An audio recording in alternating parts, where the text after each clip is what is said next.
Hello बच्चों, let's read the question. So the question here says that reproduction is synonymous with the growth for which group of organisms? तो यहाँ पे हमारा जो की concept बन जाता है इस क्वेश्चन के लिए वो है रिप्रोडक्शन इन ऑर्गेनिजम्स। तो रिप्रोडक्शन के बारे में हम देखेंगे। हम देखते हैं कि कोई भी लिविंग ऑर्गेनिज्म जब होता है तो उसके अंदर जो ग्रोथ और रिप्रोडक्शन है ये बहुत ही इंपॉर्टेंट कैरेक्टरिस्टिक्स होते हैं। मतलब ये ऐसे कैरेक्टरिस्टिक्स हैं जो कि लिविंग ऑर्गेनिजम्स के अंदर ही जनरली देखे गए हैं। सो ग्रोथ की हेल्प से वो अपनी बॉडी को ग्रो करता है और एक डेफिनेट जो है जब उसका साइज हो जाता है तो वो रिप्रोड्यूस करता है या एक डेफिनेट एज के बाद वो रिप्रोड्यूस करता है। दैट मीन्स रिप्रोडक्शन के लिए इसको एंटर करना पड़ता है रिप्रोडक्टिव एज में। जिस तरह से प्लांट्स के अंदर रिप्रोडक्टिव एज के आने का मतलब है वहां पे फ्लावर्स आ जाए और एनिमल्स के अंदर प्यूबर्टी के टाइम के ऊपर ये रिप्रोडक्टिव एज आ जाती है। तो रिप्रोडक्शन एक बहुत ही इंपॉर्टेंट प्रोसेस है जो कि हेल्प करता है कंटिन्यूटी ऑफ स्पीशी के लिए।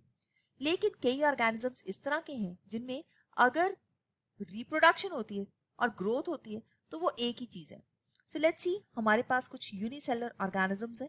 इन यूनिसेलर ऑर्गेनिजम्स के अंदर अगर हम किंगडम्स की बात करें तो हमारे पास सिर्फ दो ही ऐसे किंगडम्स है जो कि यूनिसेलुलर है, जिसमें से सबसे पहला है हमारे पास किंगडम मोन्ड्रा, जिसके अंदर सभी के सभी बैक्टीरिया आ जाएंगे और ये बैक्टीरिया जो है यूनिसेलर बैक्टीरिया की हम यहाँ पे बात कर रहे हैं।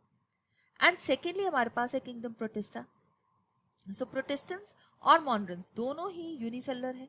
हालांकि मॉन्ड्रन्स में देखा जाए तो वो प्रोकैरियोट्स है और जो प्रोटिस्टेंस है वो है यूकैरियोट्स, लेकिन है दोनों ही यूनिसेलर।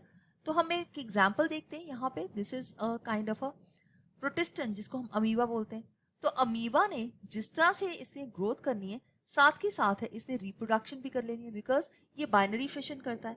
सो बाइनरी फिशन करके जब ये ग्रोथ कर रहा है तो उसके साथ साथ इसने दो जो है डेफिनेट बॉडीज हैं वो बना लेनी है। अपनी आइडेंटिटी ये लूज कर देता है, इस वजह से इनको इमॉर्टल भी बोला गया है।